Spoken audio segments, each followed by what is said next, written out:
everybody, my name is Python and welcome back to another episode here of ARK Survival Ascended. If you didn't catch the last episode, we finally populated our greenhouse with a whole bunch of various crops. We've got lemons, we've got sweet corn, we've got potatoes and carrots and tinto berries, mejo berries, narco berries and stim berries.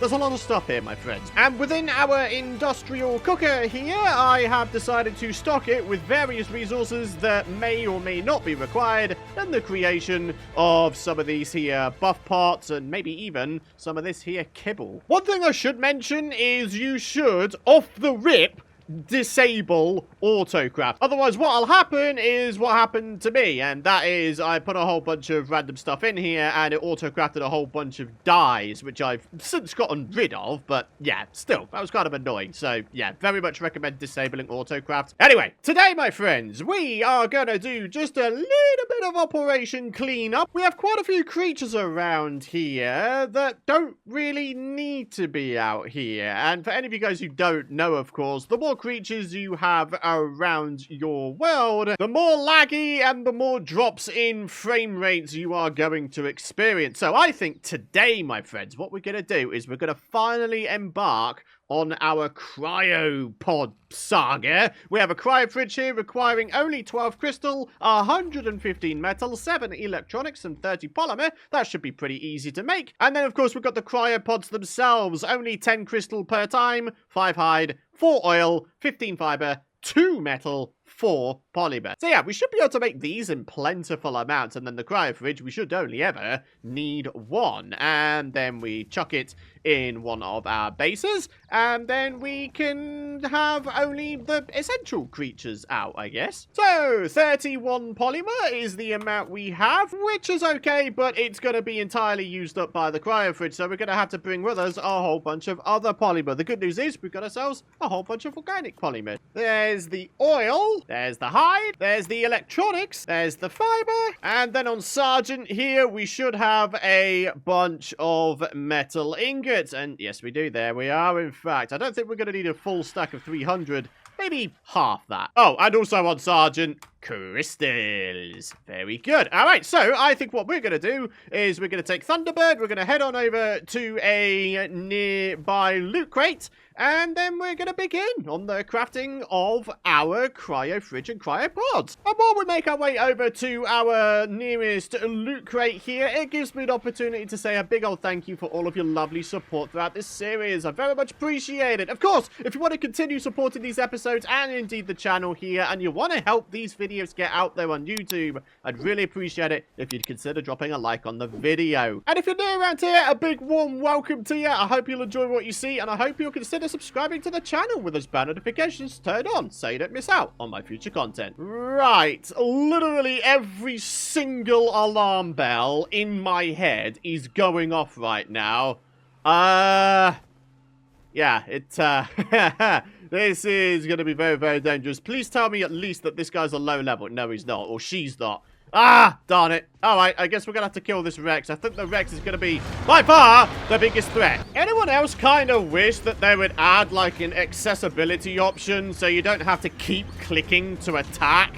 It'd be nice if you could just, like, hold the click down and the creature would just auto-attack. Do you know what I mean? Because in situations where we're taking down high-level dudes or, like, really nasty dudes, you know, your finger can wear out after a while, can't it? So yeah, I don't know. Maybe that's just me being a little weakling, but, hello. Let's get ourselves some of this.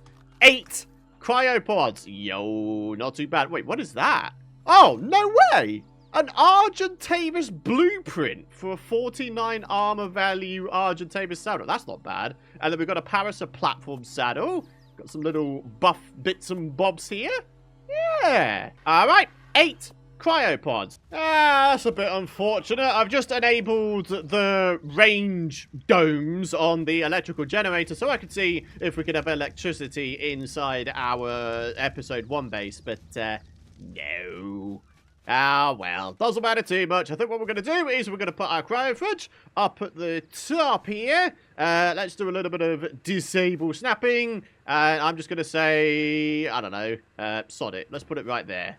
There we go. I think that'll do quite nicely. So this thing is powered, yes. Nice. And now we can put all of these bad boys in there. Cryopod deployment prevented for over a minute? Eh? I don't get it. I don't remember that being the case in ARK Survival Evolved. Not even entirely sure what this even means. I mean, deployment, I mean, I can still take them out the fridge. It probably actually means, you know, when you throw the cryopod and the creature pops out of it. So, what, you can only do that every now and again? I mean, I do remember there being a cryo sickness debuff in ARK Survival Evolved, but so far as I can remember, you can actually disable that by adding a line in your game user settings file. Show cryopod range. Eh? Is this game seriously trying to tell me that I can't throw out my cryopods above a certain distance away from my cryo fridge? Ooh, I do not agree with that change at all. I really hope that's not the case, because otherwise that is a big yikes, in my opinion. You can't go ahead and nerf one of the greatest quality of life features from ARK Survival Evolved in this game. That is honestly a fat no. That is unacceptable in my opinion. What isn't unacceptable around here, though, is the fact that there's a red loot crate descending not too far away. I'm going to presume that that's at the Forgotten Lake, so of course we're going to go grab this bad boy once it's landed. While we wait for it to land, maybe it's time that we go ahead and do a little bit of a thing here. Maybe it's time to cryopod a couple dudes around here. I'm going to say the parasaur. We literally have never used this parasaur. We tamed it because I kind of felt bad that I made it an orphan by killing its parent in front of it, so yeah, that's the story behind that. But yeah, there you go. You go in there, buddy. Who else? I'm gonna say maybe Tyrant. I mean, we pretty much use Speedy religiously, so yeah. Oh, wow. Look at all the levels up this guy has. Ha! All right. Have for yourself some health there, buddy. But your little victory dance is short-lived, because you're going inside a pub there, broski. Sergeant and Thunderbird. See, the thing is, I actually kind of use both of these guys. I don't really see a reason to put either one of them in a cryopod. This one is used to create stuff, basically kind of like my mobile smithy, and then this one is used for resource gathering trips for the most part. So, yeah, we're going to keep them both out. And then, I mean, yeah, Ghost is kind of okay in there. The penguins are okay. This here, Pego, yeah, I kind of like the fact that it's like a house pet, but equally, she's not strictly necessary. I'd rather have good game performance than having a pet out that I never use. If I was to have a pet, I would very much prefer to have an otter. So, yeah, talking of otters, we should probably try and go for one of those bad boys pretty soon. Only we still haven't gone for any caves in this Let's Play yet, and that is going to be something I think I will start doing pretty soon, like. Alright, Speedy, let's go see what this red loot crate has to offer. Are we, at long last, gonna get ourselves one of those rather beautiful Rex saddle blueprints? Oh, it would be amazing if we could get one of those. Alright, let's have a look here. We'll pick it up, and then we'll see what we have as soon as we get out of here. Oh, polymer. Okay. Broth of Enlightenment. This gives you greatly increased experience gain. Yeah, I like the sound of that. Oh. That is a really small range for the cryo fridge. I mean, that's what I'm presuming that big circle is anyway. Yeah, that is not okay. Alrighty, so let's just have ourselves a little bit of a test run with our cryo fridge. So, let's go out of range here. We're then going to chuck down the cryopod and, well, first of all, we're going to see if it even works. Oh, it does. But apparently we're, like, out of range. So what the hell's this circle for? I am confused. I honestly have no clue what the heck is going on. Alright, so what? Can we get this guy back in a cryopod and then back in the fridge? Put you back in the fridge there, buddy. And we're still okay. Here we are at the Forgotten Lake. Can we still do this thing? Yes, we can. I still don't know what's going on. Ah, okay. I've actually done a little bit of research now, my friends. And it actually turns out in June of 2024, there was an update to the cryo fridge. By default, The activation timer, which, by the way, is the timer that we saw a little bit earlier with the cryofridge, the activation timer was set to 5 minutes or 300 seconds by default, but in the June update that was actually reduced to 90 seconds or a minute and a half. However, also in that June update they added the ability to change that activation timer. So if you go into your game user settings file, you can add a line called cryopod fridge cooldown time equals and then a number. So presumably if you put 0, it will disable that silly activation timer. Quite why they felt the need to add an activation timer to a cryofridge when that just wasn't ever a thing in ARK Survival Evolved is beyond me.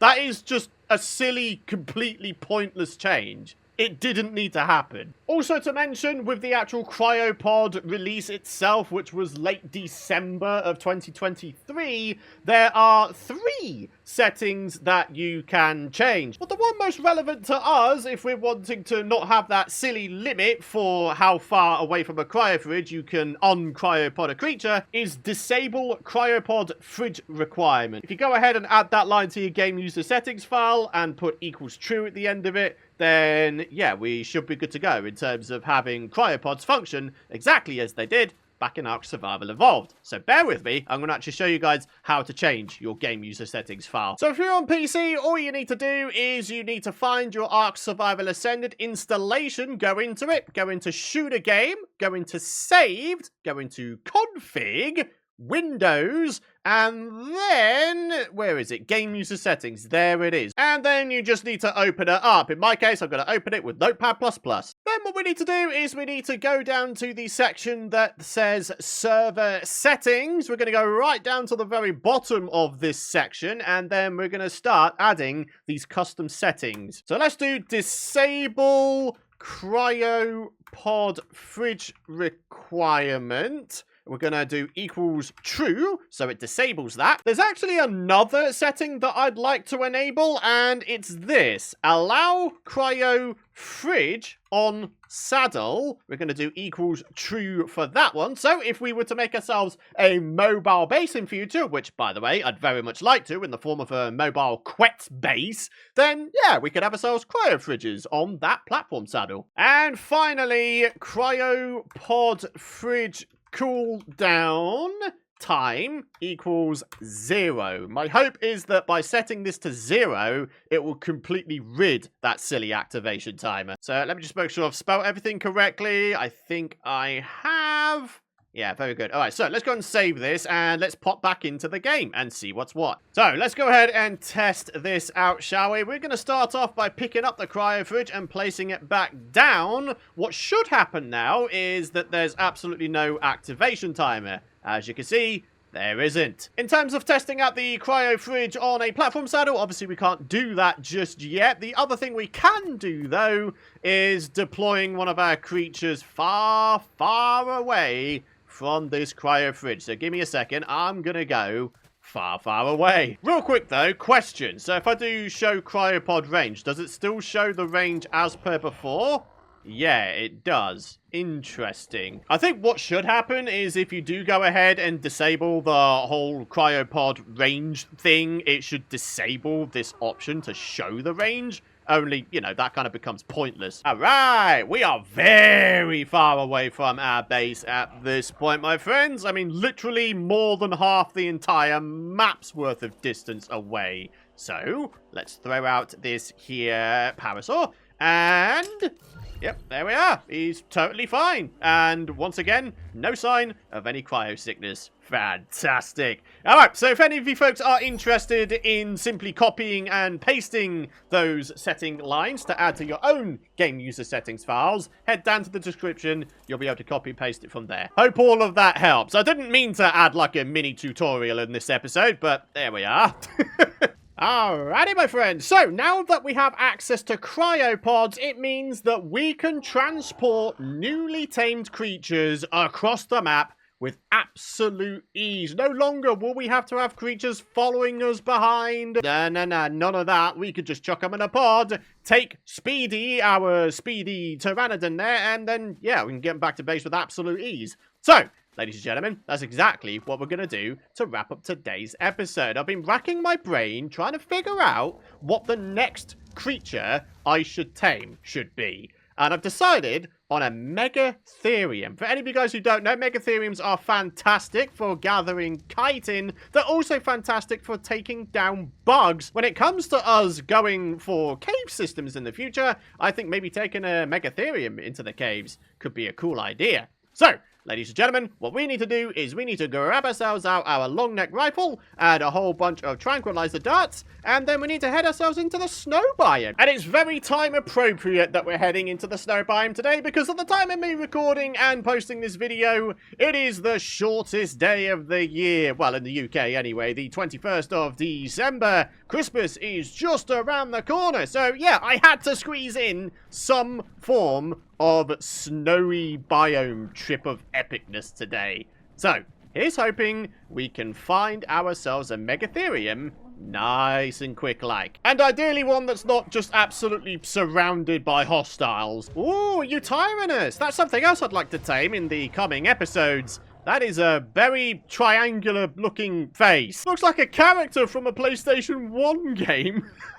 The other reason we're going for a Megatherium is because the sooner we make a start on getting ourselves an army of Megatherium, the sooner we can start going for the goal of speed killing the brood mother. Since it's classed as an arachnid, Megatheriums will take them down nice and quick like. In fact, I seem to recall in one of my previous ARK Survival Evolved series, we even managed to take down the broodmother on beta difficulty. Who knows? Maybe this will be the series where we could even attempt the alpha one. But, you know, let's not sort of start running before we can walk, eh? Oh, snappers. All right, looks like we've got some dudes here. Level 80. What are you? Oh, you're a woolly rhino. Ha! That's kind of cool, actually. Level 80. I mean, that's kind of like semi-decent. My general rule of thumb is we go for level 100 plus. Level 80 doesn't quite cut the mustard. On a more basic note, the reason why we want to go for nice high-level Megatheriums off the rip is because it means there'll be a lesser amount of breeding that needs to be done, so we can start breeding up high-level Megatherium. So, yeah, there are very big upsides to going for high levels off the rip. Oh, hello. I think I've inadvertently found a cave entrance. Hold the phone. I don't think I've actually been to this one before. What are we at? 25.6, 28.7. I'm going to take a screenshot of that because 100% I am going to forget about it. White Sky Peak. That's what this location is called, eh? Oh, good grief. A level 130 Giga. Wait, is that a Megatherium right next to it as well? Oh, good grief, it is. It's only level 15, though. Okay, I don't mind just leaving that one behind, then. Hey, it's just started raining titans. Wait, what? What the hell?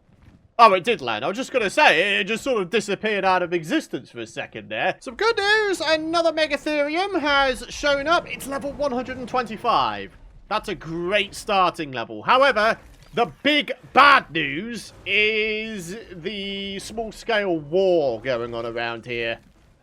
Oh, deep joy. Okay, here's what I'm thinking. Maybe I, like, purposely aggro him, get him to follow me to maybe a slightly more secure location. Oh, good grief. What is going on here? There's so much death happening around me. Ugh. I'm going to have to be quick about this, aren't I? Oh, wait. What's happening here? This Eutyranus isn't about to go for this guy, right? I really bleeding well hope not. All right. Number 4. Bring it out. Shoot him. And get him to follow. Come on, bud. Let's have you. That's right. I thought you were going to follow me. Oh, god dang, blast it. I'm really not sure about this place. There is far too much hostility around here, and I have, like, one of the most... Oh, for goodness sake. Now we've got Daedons. Ah! Come on. Okay, come on. Come on. Come on. Stop healing people! That is so rude of you. Nah, this ain't happening. I'm out. I'm off the scene. I am off the scene. No, no, no, no. What an awful place this is. Oh, there is a family of Megatheriums here. The adult on the left and then 2 children. Oh, that's so cute, though. The only thing is, though, if I was to go ahead and kill the adult, then these 2 would only wind up being level 95. There would be no taming effectiveness on them at all. Okay, so both of the Megatherium cubs are female. However, the adult is actually male. Level 95. Ah! It's not as good as that level 125 I saw. So here we are back at the level 125 Megatherium. It looks like things have calmed down a little bit. All of those small-scale wars appear to have passed. I say appear. You just never know in this game, eh? Alright, so maybe it's time to get this thing rolling again.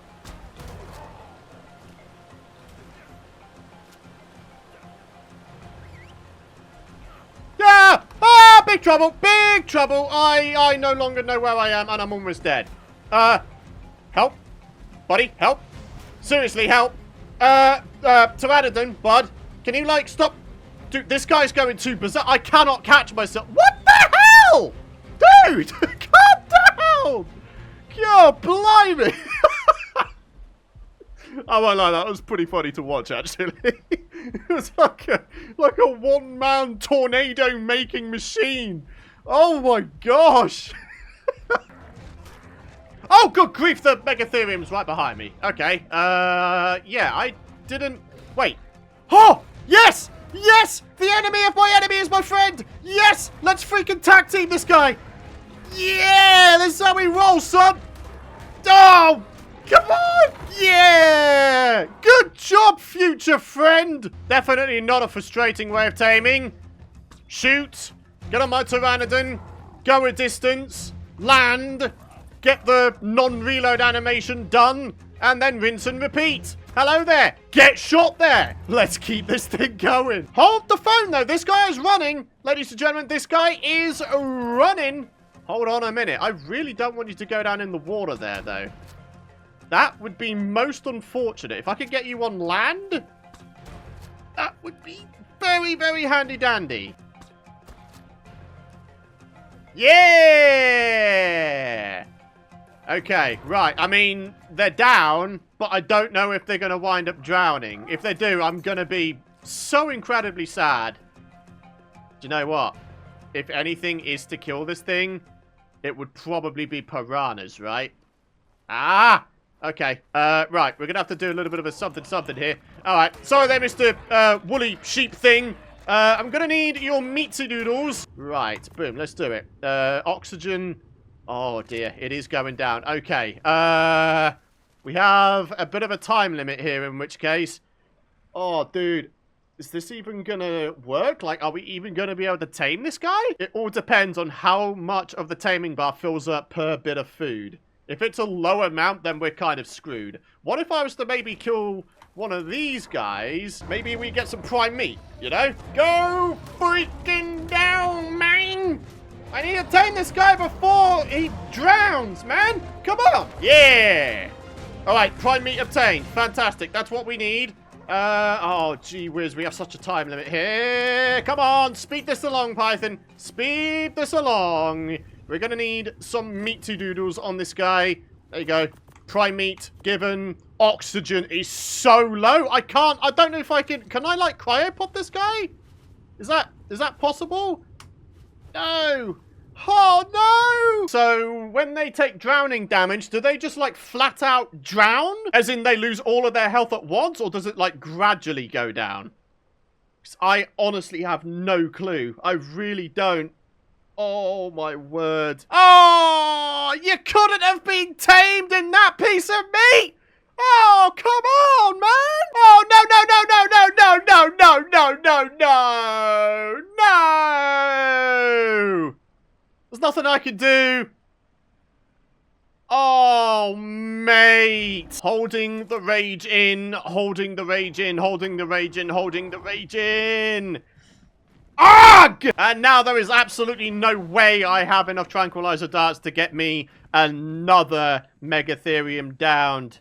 Okay. Oh, hang on a minute. At the very least, what we do have here is a ringed red loot beam to finish off the episode. We are not giving up on our Megatherium goal, okay? Next episode, we're going to come back nice and prepared. And, yeah, we should be able to grab ourselves quite a good amount of stuff, I hope. So what did we actually get there? What is this? No way! No, oh my word, that is... Okay. Mood restored. Mood completely and totally restored. That is a Mastercraft 71 armor value Giga Saddle blueprint. There's me wanting like a freaking Rex blueprint, but a Giga one. So the crazy thing is, it doesn't even require that much in the way of metal. I feel like my Rex saddle blueprint I had in one of my previous series required quite a lot more metal than that. This is insane! And on top of that, we've got ourselves a Tapajara saddle as well. Oh, dude, I'm so chuffed. We've got ourselves an aircon unit as well. I no longer have to make one of those. And a whole bunch of different buffs as well. Don't mind if I do there, huh? To wrap up today's episode, we have the comment of the day. Poetic Twist says, you need a compost bin for fertilizer. Better than dino droppings. Get a dung beetle or two and put them in the greenhouse on Wonder and process the dung to fertilizer and oil? Good source of fertilizer and oil. Okay, fair enough. Basically, get dung beetles and a compost bin. Yes, I most certainly will. To be fair, that's probably something I should have done at the very, very start of the series, eh, folks? But, well, you know, as I always say, better late than never. We're going to probably get that done in the next episode alongside, you know, trying to get ourselves our Megatherium. I'm still sad that I've lost mine, but, you know, what are you going to do, eh? Cry about it? No. You either get busy crying or you get busy doing. So next episode, we're going to get busy with the doing. But now, though, it's time to wrap up the episode. Thank you for watching. If you've enjoyed today's episode, and of course you're excited to see more, do be sure to drop a like. I'd very much appreciate it. Subscribe if you're new around here and you don't want to miss out on my future content. But for now, thanks for watching. Have a great rest of your day, and I'll see you folks in the next episode. Bye-bye.